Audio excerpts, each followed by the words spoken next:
Hello बच्चों, स्वागत है आप सभी का राहुल एकेडमी के इस मज़ेदार वीडियो में। प्यारे बच्चों, आज हम लोग कक्षा 10 की गणित में चैप्टर नंबर 3 पढ़ेंगे, जिसका नाम है दो चर वाले रैखिक समीकरणों का युग्म। ठीक है प्यारे बच्चों, इस चैप्टर से वही क्वेश्चन हम लोग पढ़ेंगे जो आपके बोर्ड के एग्जाम में क्वेश्चन पूछे जाते हैं। ठीक है, और इस चैप्टर में 4 विधियाँ हैं दो चर वाले रैखिक समीकरण युग्म को हल करने के लिए। ठीक है, पहली जो विधि होती है वो है ग्राफीय विधि, यानी कि दो समीकरण बनाना होगा और उन दोनों समीकरणों को क्या करना होगा, ग्राफ में प्लॉट करना होगा। ठीक है, और दूसरी जो विधि है वो है प्रतिस्थापन विधि, और तीसरी है विलोपन विधि, और चौथी है वज्र गुणन विधि। ठीक है, इन चारों विधियों में से दो विधियों पर आधारित बोर्ड के एग्जाम में हमेशा क्वेश्चन आता है। ठीक है, तो यहाँ पर कुछ बेसिक चीज़ें हैं, उनको आप लोग समझ लें पहले।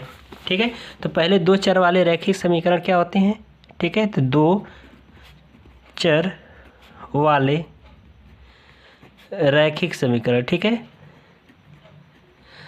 रैखिक समीकरण। तो दो चर वाले रैखिक समीकरण मतलब इसमें ये क्या होगा कि इसमें दो चर पद होंगे। ठीक है, तो ये जैसे हम मान लेते हैं x + y = 2। ठीक है, तो ये हमारे क्या होंगे, रैखिक समीकरण कहलाएंगे। और रैखिक समीकरणों को ध्यान रखना है कि इनके पावर जो चर पद है इनके पावर 1 होनी चाहिए। ठीक है, तभी वह रैखिक समीकरण होगा।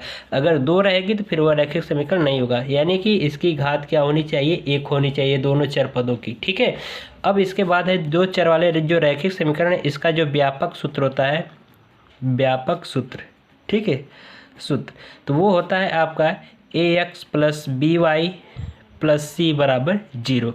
ये आपको ध्यान रखना होगा। ठीक है, अब इसके बाद अब देख रहे हो कि यहाँ पर जो आयु से संबंधित या उम्र से संबंधित जो भी क्वेश्चन होते हैं, ठीक है, तो उसमें देखो कहा जाता है, कहीं कहीं क्वेश्चन में कहा जाता है पूर्व या पश्चात या पहले या बाद। ये कंडीशन यानी कि इस तरह से प्रश्न में कहा जाता है, तो हमें कब प्लस में रखना है, कब माइनस में वैल्यू को रखना है, तो वो ध्यान रखिएगा कि जब पूर्व कहे या पश्चात कहे, ठीक है, पश्चात कहे, तब उम्र को हमें क्या करना है, घटा करके बताना होगा। जैसे मैं कहूँ कि इस साल, मतलब जैसे ये कहूँ कि अगर मान लीजिए कोई एक व्यक्ति या कोई एक लड़का, उसका इस समय वर्तमान आयु 15 वर्ष है, तो मैं कहूँ कि 3 वर्ष पूर्व इसकी आयु कितनी होगी, 3 वर्ष पूर्व का मतलब कि इसमें क्या करेगा, 15 में से 3 को घटा करके बताएगा तो 12 वर्ष। ठीक है, अगर मैं यही कहूँ कि ये जो व्यक्ति है या ये जो लड़का है, इसका 3 वर्ष बाद या 3 वर्ष पश्चात उम्र कितनी होगी, तो इसी में क्या करेगा, 3 को जोड़ करके बताएगा तो 18 वर्ष। ठीक है, तो ये ध्यान रखिएगा कि जब पूर्व या पश्चात कहे तो हमें क्या करनी है, उम्र को घटा के बतानी है। अगर इसी में कहे कि बाद या यहाँ पे एक ध्यान रखना कि यहाँ पूर्व या पहले कहे, ठीक है, पश्चात नहीं, यहाँ पे पूर्व या पहले कहे तो माइनस में यानी घटा करके बताना है इसमें। और दूसरी पॉइंट है कि बाद या पश्चात कहे, ठीक है, बाद या पश्चात कहे तो हमें उम्र को क्या करना है, जोड़ करके बताना होगा। ठीक है, तो इतनी चीज़ें आप लोग ध्यान रखिएगा, बेसिक चीज़ें है। ठीक है, तो चलिए हम लोग पहला क्वेश्चन लेते हैं यहाँ पर। ठीक है, और ये क्वेश्चन आपके हर बार बोर्ड के एग्जाम में पूछा भी जाता है। तो इसमें पहला क्वेश्चन देखिए, कहा जा रहा है कि आफताब अपनी पुत्री से कहता है 7 वर्ष पूर्व में तुमसे 7 गुनी आयु का था। ठीक है, आफताब कहता है अपनी पुत्री से कि 7 वर्ष पहले या पूर्व मैं तुमसे 7 गुनी आयु का था। ठीक है, अब इसके बाद कहा जा रहा है कि अब से 3 वर्ष बाद मैं तुमसे केवल 3 गुनी आयु का रह जाऊंगा।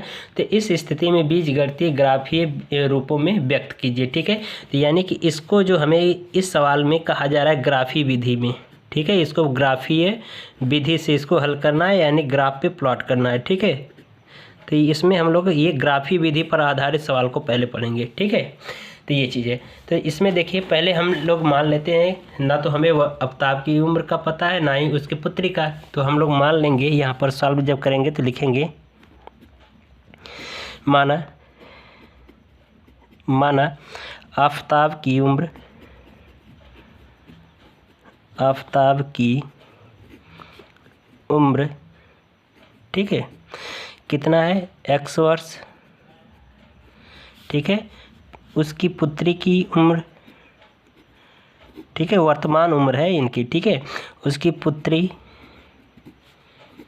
की उम्र बराबर कितना, y वर्ष।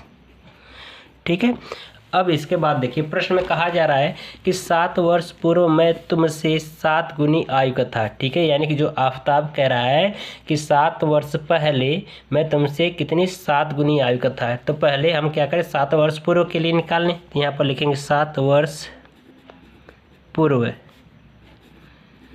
ठीक है, 7 वर्ष पूर्व मतलब 7 वर्ष पहले आफताब की आयु क्या होगी, तो लिखेंगे आफताब की आयु, आफताब की आयु ही कहो या उम्र कहो, बात एक ही है। ठीक है, उम्र। तो इसमें देख रहे हो पूर्व कहा है, तो पूर्व के लिए मैंने बताया कि पूर्व को हम क्या करेंगे, आयु को घटा करके बताएंगे। कितनी वर्ष, 7 वर्ष। ठीक है, तो आफताब की उम्र कितना, x - 7 वर्ष। ठीक है, उसी तरह से पुत्री की आयु, उसकी या उसके पुत्री की, उसके पुत्री की आयु या उम्र कितना हो जाएगी, y - 7, क्योंकि घटा करके बताना है, 7 वर्ष पहले की बात की जा रही है, तो इसलिए इतना हो जाएगा। तो अब प्रथम शर्तानुसार देखो, प्रश्न में ये कहा गया है कि 7 वर्ष पूर्व मैं तुमसे 7 गुनी आयु का था, यानी कि जो आफताब है कह रहा है 7 वर्ष पहले तुम्हारी आयु का मैं 7 गुनी था। ठीक है, तो अब यहाँ पर लिखेंगे प्रथम शर्त से, प्रथम शर्तानुसार। ठीक है, प्रथम शर्तानुसार। तो यहाँ पर देखिए कहा जा रहा है, तो इसमें आफताब कह रहा है कि 7 वर्ष पूर्व मैं तुमसे 7 गुनी आयु का था। ठीक है, तो यानी कि जो आफताब है, ठीक है, आफताब जो है वह अपनी पुत्री से कितना 7 गुनी आयु का था। ठीक है, पुत्री से कितना 7 गुनी। ठीक है, तो 7 का गुणा करा दिया, तो आफताब की उम्र कितना है यहाँ पर 7। बहुत ही आसान तरीके से मैं बता रहा हूँ, इसको समझ लेंगे तो हर क्वेश्चन कर लेंगे। ठीक है, अब इसके बाद 7 गुणे, यहाँ पे देख रहे हो पुत्री की उम्र कितना है, y - 7, तो यहाँ पर y - 7 लिख दो, इसका गुणा कराओ, तो ये हो जाएगा x - 7 बराबर 7y - 7 सत्ते 49। ठीक है, y को इधर लाओ और प्लस -7 को इधर ले जाओ, तो ये हो जाएगा x - 7y बराबर -49 + 7, तो ये हो जाएगा कितना, x - 7y बराबर -42।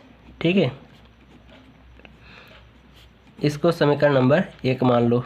ठीक है, अब देखो आगे कहा क्या जा रहा है, इसमें कहा जा रहा है कि अब मैं 3 वर्ष बाद तुमसे केवल 3 गुनी आयु का रह जाऊंगा। तो अब हम क्या निकालेंगे, 3 वर्ष बाद के लिए। ठीक है, कह रहा है 3 वर्ष बाद के लिए, तो बाद में हम क्या करेंगे, 3 वर्ष प्लस जोड़ करके बताएंगे। ठीक है, तो यहाँ पर लिखेंगे 3 वर्ष बाद। ठीक है, 3 वर्ष बाद के लिए आफताब की उम्र। ठीक है, आफताब की उम्र, तो इसमें हमें क्या करना है, जोड़ करके बताना, तो x + 3, 3 वर्ष बाद के लिए कहा जा रहा है ना, तो x + 3 वर्ष।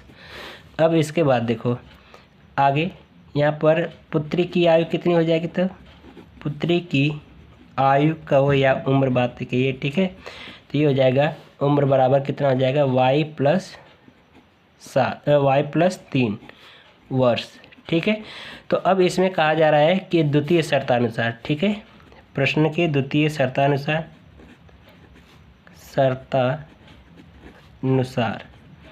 ठीक है, प्रश्न के द्वितीय शर्तानुसार देखेंगे। तो प्रश्न के द्वितीय शर्तानुसार में देखिए क्या कहा जा रहा है, यहाँ पे कहा जा रहा है कि अब मैं 3 वर्ष बाद, कह रहा है कि अब से 3 वर्ष बाद मैं तुमसे केवल 3 गुना रह जाऊंगा। ठीक है, तो यानी कि जो आफताब है, ठीक है, आफताब वह कह रहा है अपनी पुत्री से 3 वर्ष बाद तुम्हारी आयु का 3 गुनी हो जाऊंगा। ठीक है, पुत्री की आयु की। ठीक है, तो आफताब की आयु कितनी है, x + 3, और पुत्री की आयु 3 गुणे पुत्री की आयु y + 3। ठीक है, तो गुणा करा दीजिए 3 का, तो ये हो जाएगा कितना, x + 3 बराबर, ये हो जाएगा 3y + 9। ठीक है, इसको इधर लाओ और इसको इधर ले जाएंगे, तो ये हो जाएगा x, और ये हो जाएगा -3y बराबर ये +3 है तो इधर आएगा तो -3 हो जाएगा तो घट जाएगा तो 6 बचेगा। तो ये हो जाएगा समीकरण नंबर 2। ठीक है, अब ये देख रहे हो कि 2 समीकरण बन गए। ठीक है, अब इन्हीं दोनों समीकरणों को हमें क्या करना है, ग्राफ पे प्लॉट करके बताना है। ठीक है, तो ग्राफ पे प्लॉट कर लीजिए। ठीक है, तो चलिए मैं आगे इसको प्लॉट करके बता रहा हूँ। ठीक है, अब देखिए यहाँ पे, तो यहाँ पे समीकरण मैं पहले लिख लूँ दोनों। ठीक है, पहला जो समीकरण बना है वो है x - 7y बराबर -42। ठीक है, ये पहला समीकरण है। दूसरा समीकरण जो बना है वो कौन सा है, वो है आपका x - 3y बराबर 6। इसको समीकरण नंबर 2 मान लिया जाए। ठीक है, अब इसी को क्या करना है, इन्हीं दोनों समीकरणों को हमें ग्राफ पे प्लॉट करना है। तो प्यारे बच्चों ये ध्यान रखिएगा कि जब भी ऐसा सवाल आए ग्राफ वाला, ठीक है, तो अगर आपके बोर्ड के एग्जाम में, तो वहाँ पर आपको ग्राफ पेपर प्रोवाइड किया जाएगा। जो आपके कक्ष निरीक्षक होंगे उनसे आप मांगेंगे तो वो आपको ग्राफ पेपर प्रोवाइड कराएंगे। ठीक है, तो चलिए आगे देखिए। तो अब हमें क्या करना है कि इसी दोनों समीकरणों में, ठीक है, अभी यहाँ पे हमें क्या करना है, ग्राफ पे प्लॉट करना है। तो कुछ बिंदु चाहिए, x और y के मान चाहिए। तो अब हमें क्या करना है कि x और y के मान हम निकालेंगे। तो यहाँ पर हम अपने मन से जो भी संख्याएं रख करके, कुछ भी संख्या रख करके x और y का मान निकालें समीकरण 1 से, और फिर उसके बाद समीकरण 2 से x और y के मान निकालें। फिर इसके बाद हम क्या करेंगे, हमें बिंदु प्राप्त हो जाएगा, फिर उसी को ग्राफ पे प्लॉट कर लेंगे। ठीक है, तो हम लिखेंगे यहाँ पर समीकरण 1 से, समीकरण 1 से। ठीक है, समीकरण 1 से हमें क्या करना है, x और y के मान प्राप्त करने हैं। ठीक है, तो 2 बिंदु प्राप्त कर लीजिए, x y। ठीक है, तो अब ध्यान रखिएगा, तो हम अपने मन से मान लेते हैं x बराबर 0 रख रहे हैं इस समीकरण में। ठीक है, तो x बराबर 0 रखा तो ये हो जाएगा -7y बराबर -42। तो -7 का भाग कराएंगे तो 7 × 6 = 42, यानी y का मान कितना प्राप्त हो गया, हमें 6 प्राप्त हो गया। ठीक है, अब इसके बाद ध्यान रखो कि अब हमें क्या करना है कि एक और मान प्राप्त करने हैं। तो वो मान क्या प्राप्त करना है, तो हम मान लेते हैं कि y का मान हम 7 रख दें। ठीक है, y का मान 7 रखें इसी समीकरण में। तो y का मान 7 रखेंगे तो ये देखो x - 7 = 49 हो जाएगा, y की जगह पे रखेंगे तो 49 और ये बराबर -42। तो इसको उधर ले जाएंगे तो प्लस हो जाएगा, तो प्लस -42 + 49 घट जाएगा, तो x का मान कितना आ जाएगा, 7। तो इसमें भी देख रहे हो x का मान 7 आ गया है। ठीक है, अब हम क्या करें, समीकरण 2 से, समीकरण 2 से, ठीक है, समीकरण 2 से निकाल लीजिए। तो समीकरण 2 से देखिए, तो यहाँ पर भी हम क्या करेंगे, x और y के मान निकालेंगे। ठीक है, तो x और y के मान निकाल लीजिए। तो यहाँ पर हम क्या कर रहे हैं कि x बराबर 0 रख दें। तो x बराबर 0 रखा तो ये हो जाएगा -3y बराबर 6। तो भाग कर देंगे इधर तो ये हो जाएगा -2, यानी कि y का मान -2 मिल जाएगा। फिर उसके बाद अब हम क्या करें कि यहाँ पर अब इसका y का एक और मान निकालना है। तो हम क्या करें कि इस समीकरण में अगर हम x का मान, ठीक है, यानी y का मान हम क्या करें, 0 रख दें। तो y का मान 0 रख दिया तो x बराबर कितना प्राप्त हो जाएगा, 6 प्राप्त हो जाएगा। तो यानी कि y का मान 0 रखा तो x बराबर 6। ठीक है, तो इस तरह से देख रहे हो कि हमें मान प्राप्त हो गया। अब इसी को क्या करना है, ग्राफ पे प्लॉट कर लीजिए। ठीक है, तो यहाँ पर देखिए, तो हम इस तरह से एक अक्ष बनाएंगे। ठीक है, ये हमारा x अक्ष होता है, ये x डैश होता है, ये y होता है और ये y डैश होता है। ठीक है, तो इधर और यहाँ पे मूल बिंदु O होता है। ठीक है, तो अब देख रहे हो कि इधर जितनी भी वैल्यू होंगे सब प्लस के होंगे, इसके नीचे माइनस के होते हैं और इसके ऊपर प्लस के होते हैं और इधर क्या होते हैं, माइनस के होते हैं। ठीक है, इतना ध्यान रखना। ठीक है, तो अब हमें देख रहे हो कि x पे अधिकतम मान हमें कितना चाहिए, 7 चाहिए। तो हम यहाँ पर लिखें 1 2 3 4 5 6 7। ठीक है, अब इसके बाद y पे हमें कितना चाहिए, 2, यानी 6 तक चाहिए मान। तो ये देखो 1 2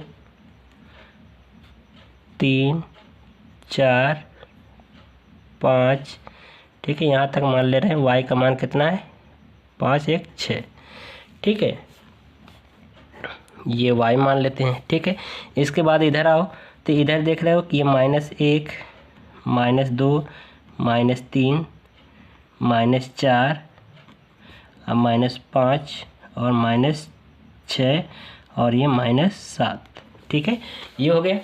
अब इसके बाद यहाँ पर और वैल्यू मिला लो, तो यहाँ पर आ जाओ तो यहाँ पर 1 -1 -2 -3 -4 -5 -6 और ये -7, ठीक है। इस तरह से वैल्यू प्राप्त कर लेंगे। तो अब देखो इसी पे अब ये हमने लिख लिया, तो अब यहीं पर हमें क्या करना है, ग्राफ प्लॉट करना है, ठीक है। इसको ध्यान रखना। तो यहाँ पर देखो कि पहले समीकरण से जो ये मान प्राप्त हुआ है, ये x बराबर 0 है, तो x बराबर यहाँ पर क्या है 0 ले लिया, ठीक है। फिर इसके बाद y का मान कितना है 6, तो y पर मान कितना है 6, तो यहाँ पर देख रहे हो कि ये हमें मान प्राप्त हो रहा है, ठीक है। तो y का मान हमें क्या प्राप्त हो रहा है 6 प्राप्त हो रहा है।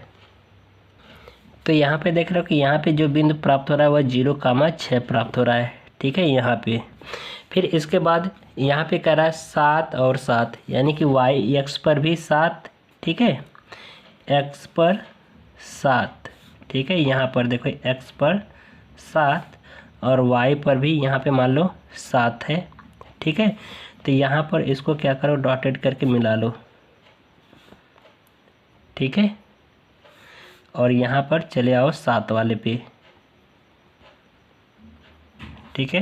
तो यहाँ पर हमें मिल रहा है कितना 7,7, ठीक है।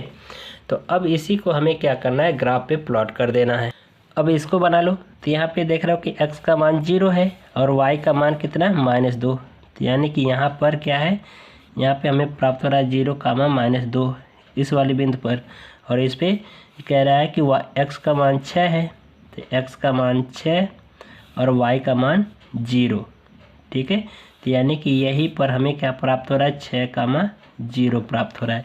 तो अब इसी को क्या करिए, ग्राफ को मिला दीजिए।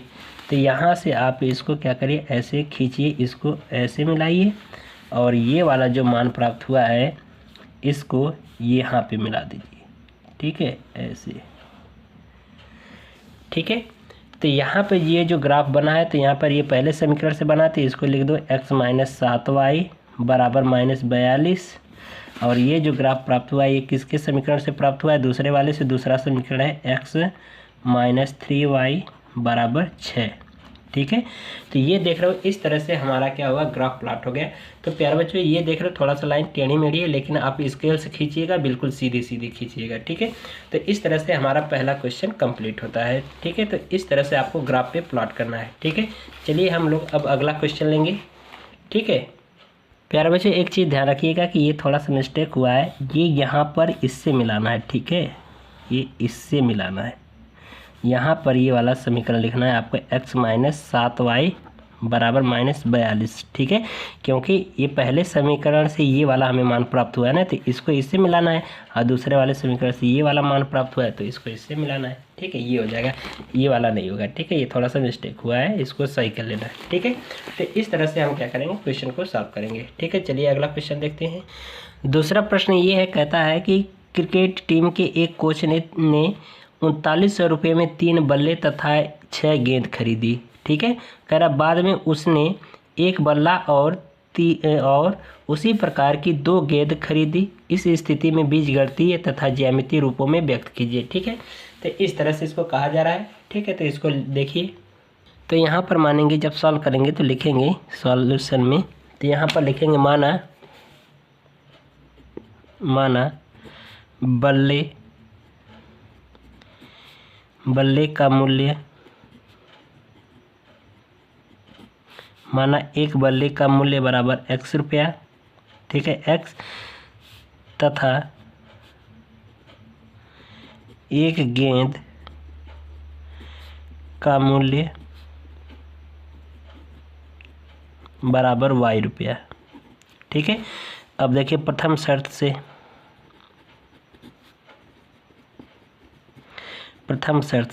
ठीक है। तो कहा जा रहा है कि जो कोच है उसने क्या किया, 3 बल्ले तथा 6 गेंद खरीदी। तो एक बल्ले का मूल्य x रुपया, तो 3 बल्ले का 3x प्लस, फिर उसके बाद 6 गेंद यानी कि 6y बराबर कुल टोटल कितना 3900 रुपये का खरीदा। तो इसको समीकरण नंबर 1 मान लें। द्वितीय शर्त से देखिए, द्वितीय शर्त से क्या हो जाएगा, द्वितीय शर्त में कहा जा रहा है कि बाद में उसने एक बल्ला और उसी प्रकार की 2 गेंद खरीदी। तो एक बल्ले का मूल्य कितना x और 2 गेंद खरीदा, तो यानी कि 2y। तो कुल कितने रुपए में खरीदा, 2 गेंद कितने में खरीदा, 1300 रुपये में खरीदा। ठीक है, तो इस तरह से ये हमारा समीकरण नंबर 2 बन गया। तो अब इसी को हमें क्या करना है कि x और y का मान हमें फाइंड आउट करना है, ग्राफ पे प्लॉट करना है। तो हमें x और y के मान चाहिए, तो हम क्या करें, निकालने पहले तो लिखेंगे समीकरण 1 से। ठीक है, समीकरण 1 हमारा क्या है, 3x + 6y बराबर 3900। ठीक है, तो हमें ये मान प्राप्त करना है x और y के। ठीक है, तो यहाँ से मान प्राप्त कर लीजिए। तो हम अपने मन से ऐसी वैल्यू रखेंगे कि ये ध्यान रखिएगा कि दशमलव वाली पॉइंट ना आए। ठीक है, दशमलव वाली पॉइंट में थोड़ा सा समस्या होने लगती है ग्राफ प्लॉट करने में। जब पूर्ण यानी कि पूरा अंक यानी कि पूर्ण डिजिट रहता है, ठीक है, यानी पूरा अंक रहता है, दशमलव में नहीं रहता है, तो वहाँ पर ग्राफ आसानी से प्लॉट हो जाता है। ठीक है, तो आप अपनी इच्छा अनुसार जो अंक मानना है वो मानिए। ठीक है, बस ये ध्यान रखिएगा कि दशमलव में वैल्यू ना आए। ठीक है, ये कोई जरूरी नहीं कि दशमलव ना आए, लेकिन हम अपनी इच्छा अनुसार हम ऐसा अंक रखें कि दशमलव ना आए, क्योंकि इससे थोड़ा सा आसान हो जाता है ग्राफ प्लॉट करने में। ठीक है, तो यहाँ पे x और y के मान निकालना है। तो हम क्या करें, एक बार यहाँ पर ध्यान रखिएगा कि यहाँ पर हम क्या करें कि तो यहाँ पर हम मान लें y का मान 0। ठीक है, तो y का मान 0 रखेंगे तो यहाँ पर मान देखिए क्या हो जाएगा, तो ये हो जाएगा 3x बराबर ये 0 हो गया पूरा, तो ये हो जाएगा 3900। तो भाग करिए, तो ये हो जाएगा 3 एकम 3, 3 त्रिके 9, यानी 1300 हमें मान प्राप्त हो रहा है यहाँ पे। ठीक है, अब इसके बाद ध्यान रखिएगा कि अब हम क्या करें कि यहाँ पर हमें अब कितना मान प्राप्त करना है। तो यहाँ पर हम ले लें x का मान, तो यहाँ पर हम x का मान 0 ले लें। तो x का मान 0 रखेंगे तो ये 0 हो जाएगा। अच्छा का इसमें 3900 में भाग कराइए, तो ये हो जाएगा कितना, तो इसका 6 से भाग करेंगे तो ये हो जाएगा 6 × 36। ठीक है, अच्छा 25 30 0, यानी 650 प्राप्त हो जाएगा। ठीक है, तो इस तरह से देख रहे हैं x और y का मान समीकरण 1 से प्राप्त हो गया। समीकरण 2 का अब प्राप्त कर लीजिए, तो लिखेंगे समीकरण 2 से। ठीक है, समीकरण 2 से मान प्राप्त कर लीजिए। समीकरण 2 कितना है, x + 2y बराबर 1300। ठीक है, तो यहाँ पर अब देखिए, इसको ध्यान रखिएगा, तो यहाँ पर हम x का मान कितना मान लें, x और y का मान, यहाँ पे x का मान हम 100 मान ले रहे हैं। ठीक है, तो x का मान जब 100 मानेंगे तो ये कितना हो जाएगा, तो ये हो जाएगा 100 + 2y बराबर 1300। ठीक है, इधर आकर के घट जाएगा तो हो जाएगा कितना 1200।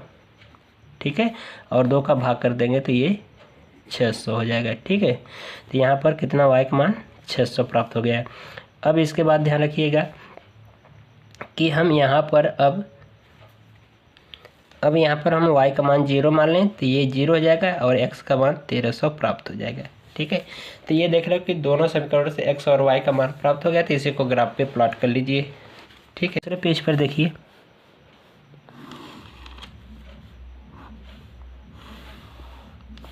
तो यहाँ पे लिखिए 100 200 300 400 500 600 700 800 900 1000। ठीक है, 1100 1200 1300। ठीक है, ये हमारा x वाला पद है।